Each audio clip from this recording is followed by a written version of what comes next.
Thanks for tuning in to another episode of All Things Entrepreneur, where we shine a light on the dark side of entrepreneurship. I'm your co-host, Jessica Myers. And it's your co-host, Errol J. Allen. How you feeling? Happy New Year. Happy 2024. I am blessed and highly favored. How about yourself? Oh, when you talk about we made it through a year, we made it through a year.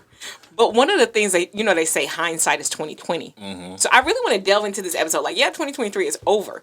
But now that 2024 is on its cusp, what are some of the things? Well, let's just talk about the good stuff. What are the good stuff that you feel, 3 things that came out of 2023 that you like, oh, I'm definitely taking that into a new year?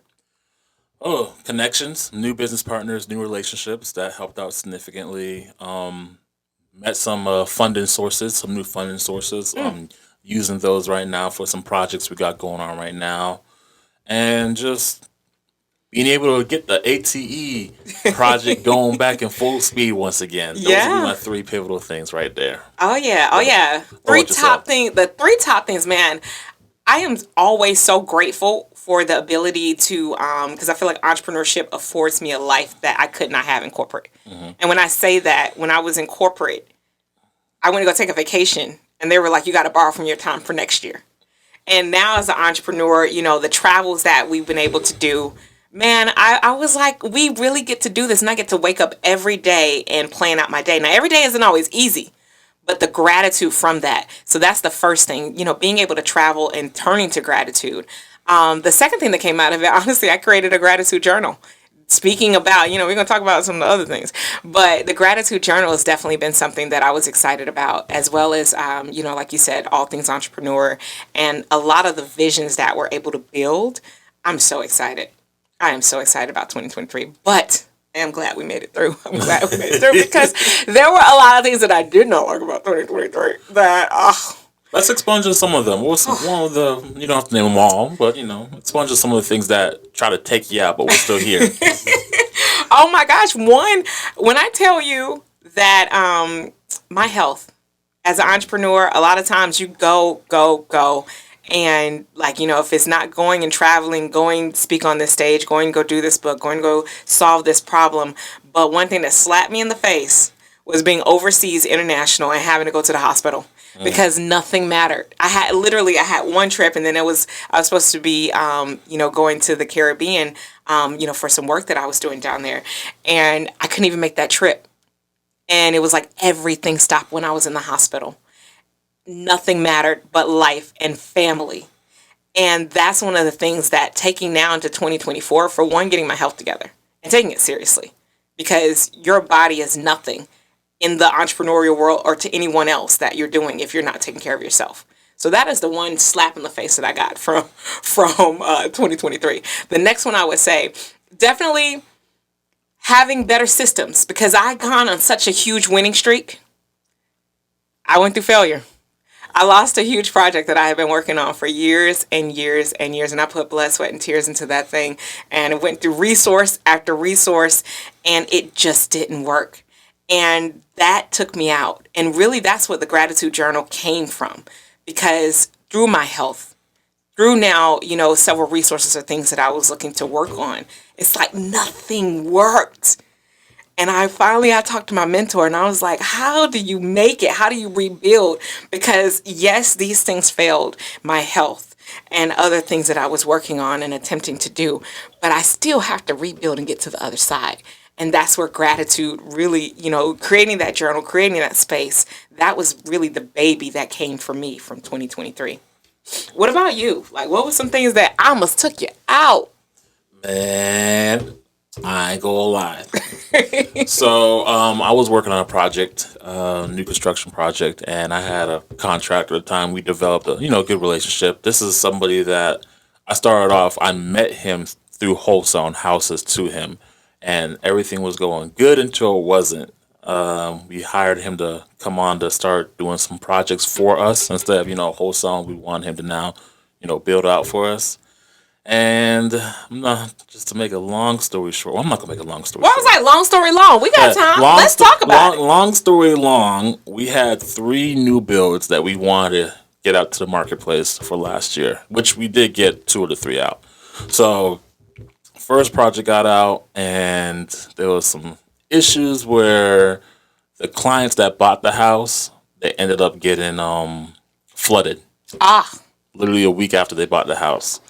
Now, mind you, there's some stuff that happened beforehand in terms of this contractor, kind of did some backhand stuff and put a lien on the property and cost us some money at closing.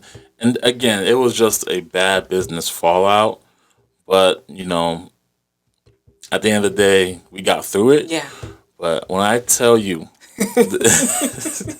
and I'm trying to say this so respectfully.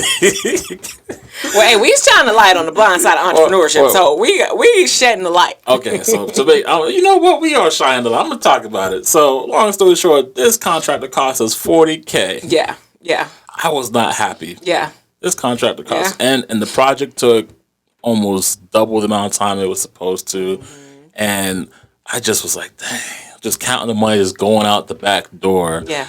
And then to find out, we're gonna have to come up with an additional $40K at closing. Not like we didn't come with money, but we lost $40K of our profits. Yeah, I was like, you were dividing checks. Yeah. When you got the HUD statement, we were dividing checks until. And so that happened. And then to hear a week after that the homeowner has a flooded issue problem, I'm like, damn, you was behind schedule, cost us that additional $40K. And the work wasn't even up to par. I'm like, because we should have checked that before you got the check.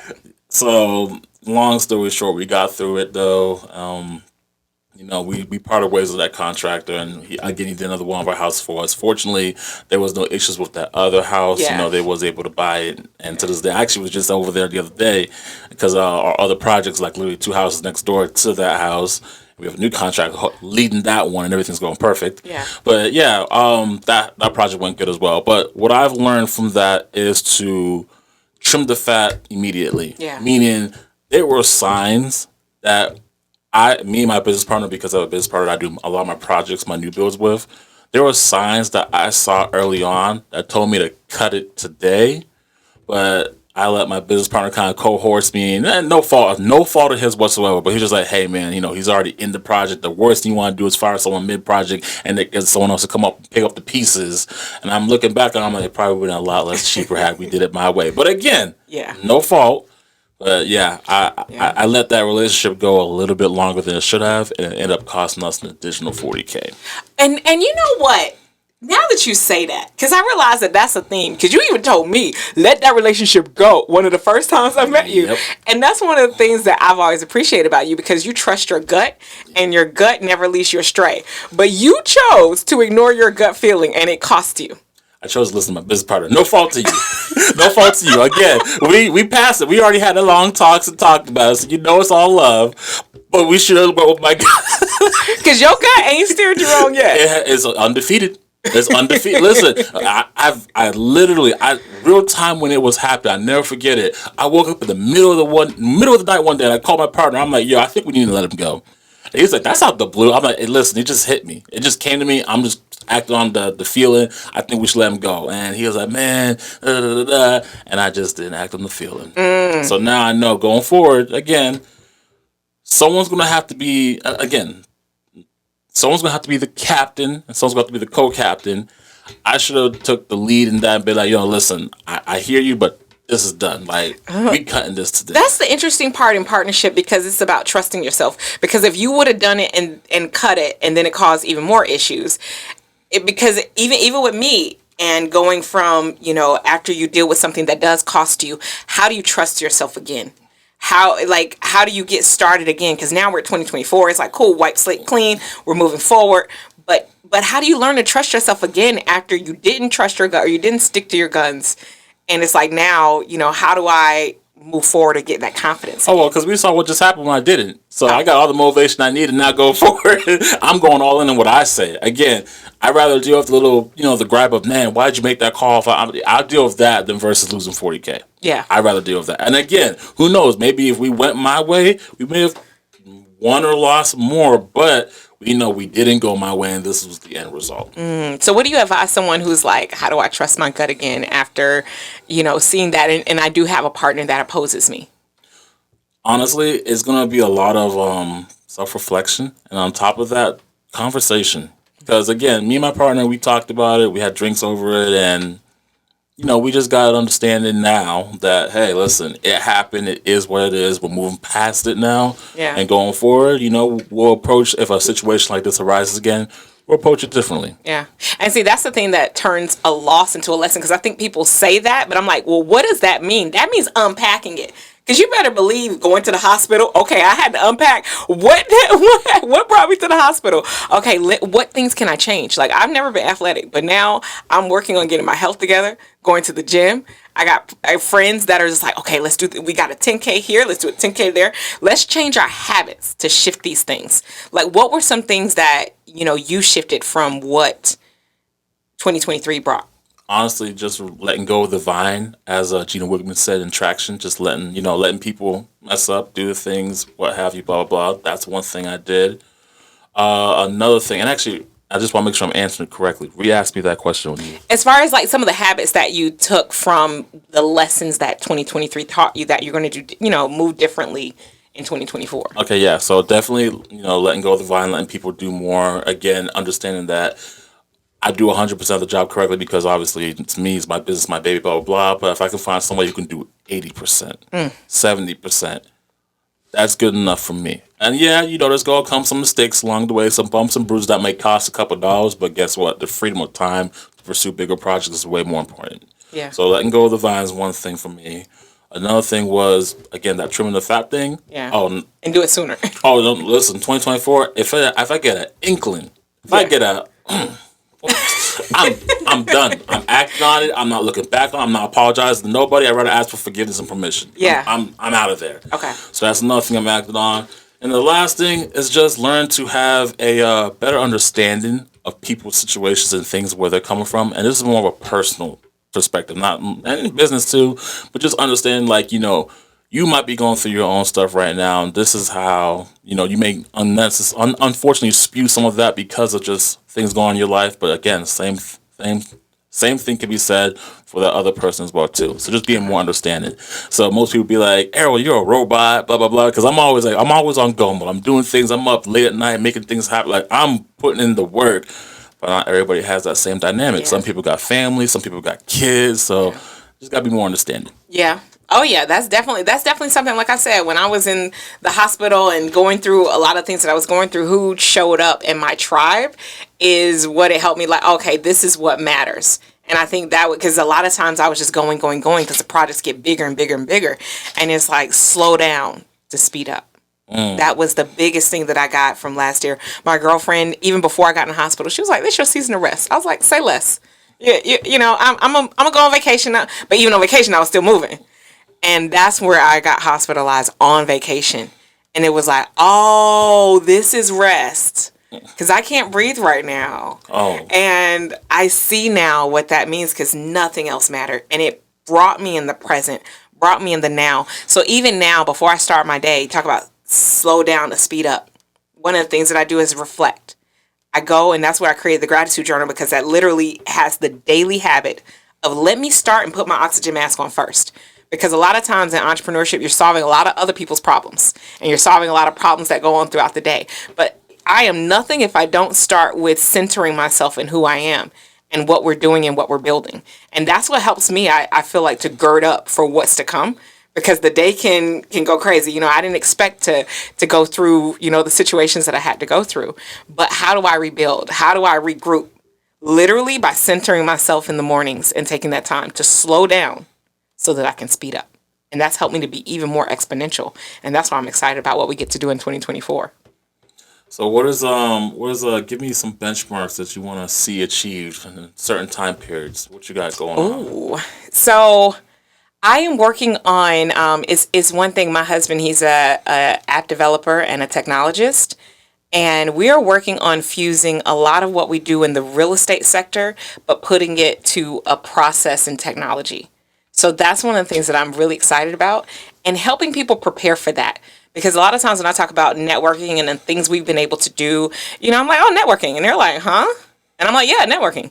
So I'm building a program that expounds a little bit more on what that means. Like, what is networking? It's connection, it's relationship, it's follow-up, it's work in the room. there's a huge framework for connecting and getting deals, and that's one of the things, just being able to help more people do that. Because how many times do you hear like, oh, I have this dream, I have a vision of something I want to do and get done, but I ain't got no money? How many times do you hear that? Countless. We can just, like, even this year, people are like, oh, I got dreams, I got visions, I'm ready to start. And they're just like, where's the money? But then you just said you tapped into funding sources, and then you about to go on and get stuff funded. How hard do you find it to come across money and funds to do your visions and deals? How hard? Yeah. I don't find it hard. So how do you feel when people come to you and be like, I can't get my dream and deal funding, and you don't find it hard to get funding? What's the disconnect? I would say it's a lack of resourcefulness. Lack of resources, and I would say it's a lack of confidence in your vision. Because the more confident you are, and that's even though this show isn't strictly about real estate, because it's the entrepreneurial side of what we do, but the easy part is to get real estate funded, because why? It's a plan that comes with it. We see the house, you put together your scope of work, and the plan, right? So the money is there for the real estate, yes. But it's more so the plan that real estate affords you to have. And a lot of people, I guarantee you, for those people who say they can't, the second they say can't in funding, ask them their plan. 9 times out of 10, if you start asking them their plan for real, the way you ask plans, if you were to invest in their business, I guarantee you they probably said 3 things that you was like, nope, because you got 3 strikes and you're out. Like, what are some things that you hear and you like, nope, I see why you ain't got it. Nope. Like, as people start to express their oh, I ain't got no money, and maybe you ask them, like, tell me about your dream. What is it that they say that turns you off immediately? And you're like, oh, I see why. Lack of clarity. Let me think. Pause. Just like, you should have this written down bullet point, like step 1, step 2, step 3. And if you're not able to present or portray in that way, I'm always like, you don't even take you serious. Like, how am I going to take you serious if you don't take you serious? And that's where, and it's so crazy, because when I start talking about getting your vision clarified and things like that, people are like, oh, we just want to get to real estate, or we just want to get to whatever it is that they're looking to do. They're like, I don't get the relevance. But I'm like, you're walking by money all the time, because you buy up businesses, if I'm not mistaken, right? You invest, correct? Yes, I do. So if you've had these conversations with countless people and you're like, no, it's something you heard in their confidence and the way they presented their idea. Because when we say we do this nonstop, I can show you notebook after notebook after notebook in our bags that are heavy that we try to move around, that how many times and how many ways since I can remember that I've taken any notepad and filled it up with a dream or vision. That I've worked this out this way. It's like a Rubik Cube. Like, it's an insatiable, I'm going to do this until it stops. And if you just casually thought about your dream and haven't, like people say, I don't get the money. The second I ask them, how much money do you need? That's when the start. And I was like, if you have not written out a plan and a budget, then what are you doing in what you're dreaming about? Like, especially when you're talking about setting up for 2024. Honestly, one thing that really, irritates me, again, funding, all that's one thing, but just asking for it too soon. Like, for instance, someone could be like, I think I heard this from, who said it? He said it on a YouTube video. I was like, that makes perfect sense.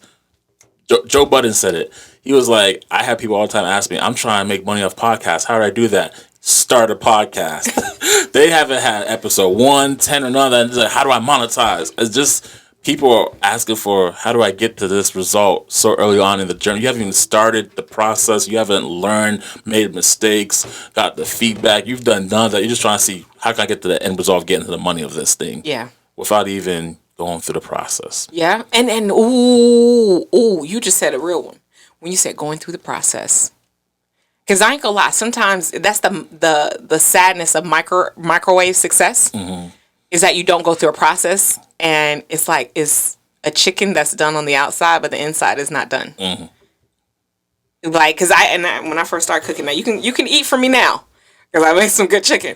When I first started cooking, I didn't know how to make sure that the chicken was right on the inside, and I would, to speed it up, I would put the oven like real hot, because I was like, I just want to get some good chicken, and then so the outside would be brown, and then I go on the inside and it's raw, and I'm like, how? Man, you sound like one of my Airbnb guests right now. I ain't gonna hold you. Oh, what? What they did? So my Airbnb, so again, no correlation, but my Airbnb guests, sometimes my houses don't have the heat on, and so they come in, they put the heat at like 90 degrees. Think it's gonna make the house hotter faster. No, not at all. Because they're missing process in that, and trying to get something so fast. You miss the process of development and understand. It's like going from kindergarten to 12th grade. There is a process. They need to teach you some primitive things through 5th grade so that you can get it in high school. You keep trying to jump over it. And that's the thing when people just want to get to the success, get to the money, but you don't realize the money is there. The plan just needs to be there. The clarity just needs to be there. And making sure that you know what you about to do. Because, I mean, you talk about preparing for 2024. If you haven't done your year in review, like I am huge on this. Thankfully, you know, in my relationship, we've done this and I apply it now to business. Always, always, always, what now this last year that worked? And that's really what we discuss. What are those 3 things that we feel worked? What are the 3 things that didn't work? Because you know what? That's going to give you the secret and the roadmap to what you need to do differently. See, I'm glad you said it, not me, because you're married. It sounds crazy if I said it. Relationship and business, I almost see it synonymous. Treat a relationship like business. I have 90-day review meetings in my relationships. Oh, wait, 90-day review? Whoa, wait. Hey, I'm just saying. 90-day review meetings? I have review meetings, and then I do have, quote-unquote, applications for the part. Like, there's a system and process in almost everything we do. So why is it not a system and process when it comes to interpersonal dynamics, relationships? Yeah. I don't see anything wrong with it. Yeah. But, you know, I sound crazy when I say it. I don't see nothing wrong with it. I'm like, don't you want to get to the promised land here? Yeah. How are we going to get there? We're not just going to throw mud at the wall. We're going to have a plan, some structure, clarity, guidance, benchmarks. Yeah. I don't see nothing wrong with it. Yeah. But again, that's just me. What's some benchmarks you got set up for this year? Oh, man. So I want to hit on this specifically, we want to get 100 videos. So Okay. we just hold us to it. We're going to have 100 episodes. 100 videos on the channel, 100 videos on the YouTube channel. Okay, got it. 100 episodes, that's, I don't think we have enough weeks in the year. Oh, 52. Okay, for the year. I got you. Yeah, I got so you. 100 videos up on the channel. I also want to hit a certain benchmark in terms of my short-term rental business, just in terms of revenue. On top of that, I want to drop 30 pounds. So, Okay. Yeah, so I actually, similar to you, I think last year was one of my heaviest years I've ever been. So, again, I go to the gym, I have a trainer and all that, but now, and my trainer tells me this all the time, again, you only spend 1 hour here. It's what you do outside, the 23 hours, the eating habits and all that. And again, when you got options on what you can eat and when you can eat, and you just like, you know, your boy like to eat. So I'm making a conscious effort this year to really reduce calorie intake, increase output, just more water, just all that stuff. So drop 30 pounds. Got my goals on my phone. I just can't remember what the other ones are. There you go. You said if somebody couldn't remember it, they couldn't that's what I'm touch it. saying. That's why I got them on my phone, though. Do you read them every day? Yes. I actually have them plastered all over my house. So I have it plastered when I wake up. I see it on the ceiling, in my bathroom, I'm brushing my teeth. When I read my book, it's like literally in my office. Everywhere in my house, I see those goals. So I'm constantly reminded, even on a subconscious basis, this is what we're trying to get done for the end of the year. Yeah. Like, I had some people come over to my house and be like, what? Like, even when people come over to my house, they see it, my family, friends, they be like, dang, they know my goals too. Because it's right there at the front door when you open the door. Okay. But you have to be that obsessed with it in order to hit your targets. Yep. And then you have to know where you are at all times. Like, that's the point of a SMART goal. Have you heard of SMART? Yeah. Like making sure it's specific, measurable, attainable, reasonable, and relevant, and time-wise. Yep. Time-bound. This whole more, because people who said, oh, I'm going to start 2024 and I'm going to do more. More needs to be specific. Because technically, if I say, oh, I want to make more money and I hand you a penny, is that not more? Yep. But I'm sure that's not the more you were was talking looking about. for. Yep. But technically, it's more. So that's why you have to be specific. And you want to make sure it's measurable. So that whenever I can tap into Q2 and be like, based on your specific goal, what % are you to completion? Because it's measurable. Yep. So more is not measurable. Well, technically it is through a penny, but more is not measurable. You want to see how, like you said, if we are going for 100 videos, that is measurable. Specific. So if we got 4 done, we know that we got 96 more to do. Yep. And that's how, literally, if you think about it, so if you're in January, we wake up, we be like, oh, we got 30. So how many more does that mean? 70. What gets measured gets done.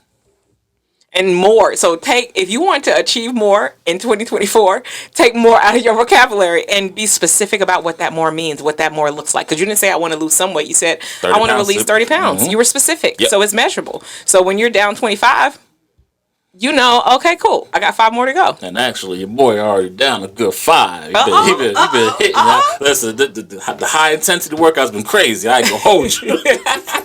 I leave out there like a sweat rag. Yeah, yeah. But what gets to change? Like your habits get to change because of that. Mm-hmm. And now you get to have more results. And honestly, you probably feel better. Yep. And you're so in this high vibration, and resources open up just because you're achieving and doing what you set out to do. Like, that's how it works. Literally, we can talk about entrepreneurship all day. My day looks completely different from your day. Your day looks completely different from y'all's day. Everything can look different, and it's in perspective of what you're going through. But make sure that you're having and setting smart goals to help keep your star facing north. And make sure that you're, achieving something. That's what Grant Cardone has this thing called 10x your dream or vision. Because a lot of times we'll do what we know we can do, or we do what we think we can do. But really, your dream or vision should be where 50% of it may never achieve in your lifetime.